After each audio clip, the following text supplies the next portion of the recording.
अब चलिए धमकियाँ ही सही, कुछ तो दे रहे हैं, लेकिन उनकी धमकियों से कुछ होने वाला नहीं है।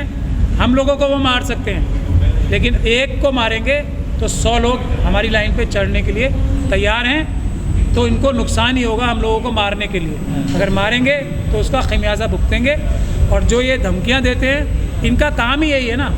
ये तो मनुवादियों का आज से नहीं, शुरू से यही काम, गलत काम करेंगे और उसको मनवाने के लिए ताकत का नाजायज़ इस्तेमाल करेंगे। ये मनुवादी संत हैं, आप समझिए बात। मनुवादी संत हैं, संत नहीं है। सिर्फ संत होते तो ऐसी बात कभी नहीं करते। तो ऐसे लोगों को जेल में नहीं होना चाहिए सर? जेल में होना चाहिए और होंगे जल्दी, आप चिंता ना करें। हम लोग अभी मरे नहीं हैं। हम लोग इनके खिलाफ राजेंद्र पाल गौतम जी अगर किसी अच्छे वकील को, भानु जी को करेंगे तो ये सब जेल में होंगे।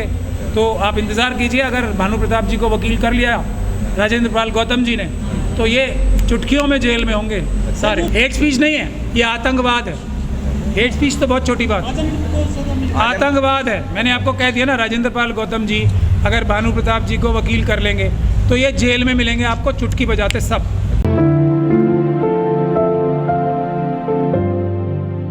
सुप्रीम कोर्ट तक ये कहती है कि अगर इस देश में न्याय व्यवस्था कायम करनी है तो सबसे पहले शेड्यूल कास्ट शेड्यूल ट्राइब को न्याय मिलना चाहिए। अच्छा। तो अब मनुवादी तो कुछ भी कह सकते हैं, उनका लेकिन क्या? मोदी जी भी तो ओबीसी जाति से आते हैं। नहीं, कहते तो हैं। अब मुझे अब उनकी किसी भी बात पे भरोसा करने में मुझे तो बहुत परेशानी होती है। शक की नज़र से ही देखा जाता है। वो तो बहुत कुछ बोलते हैं। उनके सगे भाई बोलते हैं कि मोदी जी और उनके किसी भी भाई बहन ने कभी चाय नहीं बेची, तो और वो बोलते हैं कि मैंने चाय बेची ट्रेनों में।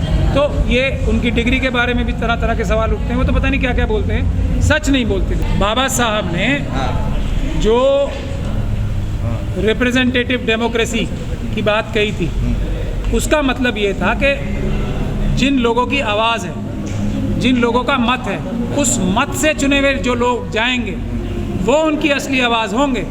जो किसी पॉलिटिकल पार्टी के नुमाइंदे होंगे या उनके अपॉइंटेड लोग होंगे, वो असली आवाज़ नहीं होती। ये तो बाबा साहब ने बात कही है। ये राष्ट्रपति बने या कुछ भी बने, लेकिन बाबा साहब का ऐसा मानना था कि ये अपने लोगों की सही आवाज़ नहीं है। ये बाबा साहब का मानना था और यही हम लोगों का भी मानना है।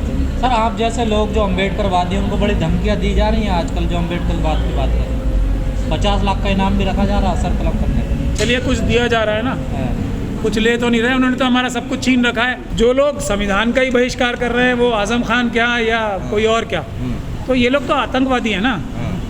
ये आतंकवादी लोग हैं। और जब इनके खिलाफ संसद में बैठे आतंकवादी, बिल्कुल, क्या मना है देश की संसद में आतंकवादी? क्या कर रहे हैं फिर? अभी देखिए, साध्वी प्रज्ञान सिंह ठाकुर के ऊपर तो वो केस, तो उसमें मैं भी, मेरा भी वो था, वकील था मैं। वो तो उनके ऊपर तो केस चल रहा है आतंकवाद का। वो संसद में नहीं बैठी हैं क्या?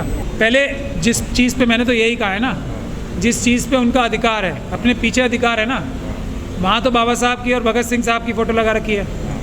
तो लगा लें अपने अधिकार क्षेत्र में। तो पहले लक्ष्मी जी और गणेश जी की मूर्ति लगाएं या फ़ोटो लगाएं, बाकी दूसरी जगह देखा जाएगा।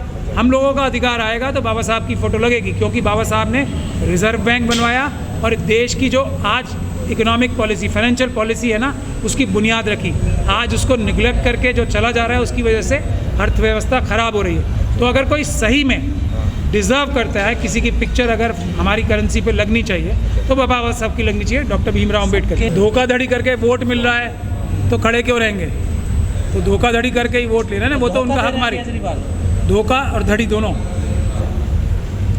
धोखाधड़ी से जब वोट मिल रहे हैं तो उनको काम करने की क्या ज़रूरत है? वो तो SC ST सब प्लान का जो पैसा है, वही लाखों करोड़ रुपए खा चुके हैं शेड्यूल कास्ट कम्युनिटी का। जो झाड़ू का निशान है ना, उन्हीं लोगों का लाखों करोड़ रुपए खा चुके हैं। अगर वो वही पैसा उनका ना चुराएं तो लाखों रुपए हर एक शेड्यूल कास्ट कम्युनिटी के परिवार के पास दिल्ली में हर साल जाएंगे। देखिए, अगर वो मनुवाद मुक्त देश बना दें, वो तो वो बनाएंगे नहीं, तो बाकी सारी समस्याएं अपने आप हल हो जाएंगी।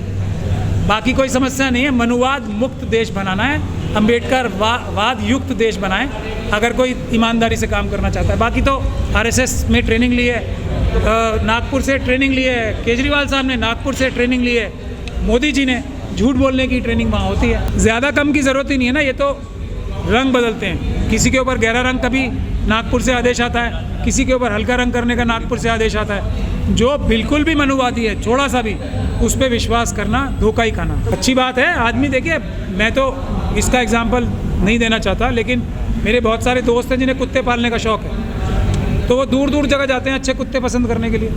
तो ये उनका अधिकार है, कहीं भी जाएं, कोई भी कहीं जा सकता है कुत्ते पसंद करने के लिए। मतलब आपका लियासी जी पास गंभीर आरोप लगाए। नहीं, आरोप नहीं लगा रहा मैंने, ये कब कहा कि इलियासी जी को उन्हीं से मिलने गए थे ना वो लेके। मैं ये कह रहा हूँ कि मेरे बहुत सारे दोस्त हैं, वो अच्छा कुत्ता खरीदने के लिए दूर दूर तक जाते हैं।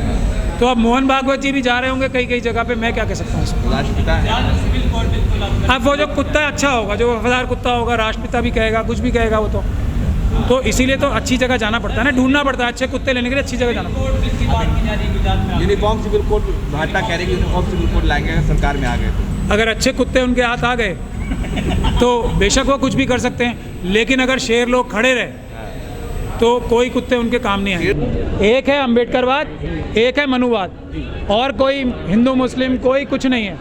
कुछ लोग संविधान को मानने वाले हैं, अम्बेडकर साहब को मानने वाले हैं, वो अम्बेडकरवादी हैं।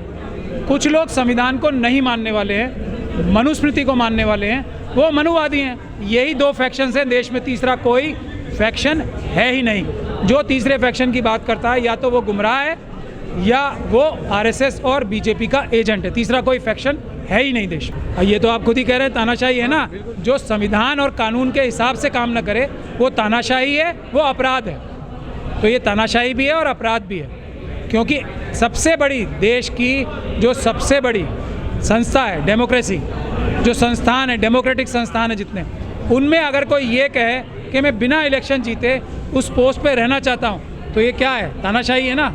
ये तो लूट है, डकैती है एक तरह से, कि मैं इलेक्ट तो नहीं हूँ लेकिन मैं फिर भी ये पद का सारा दुरुपयोग करना चाहता हूँ। तो ऐसी बात करने वाला ही कुछ ना कुछ डाउटफुल इंटेग्रिटी का केस है।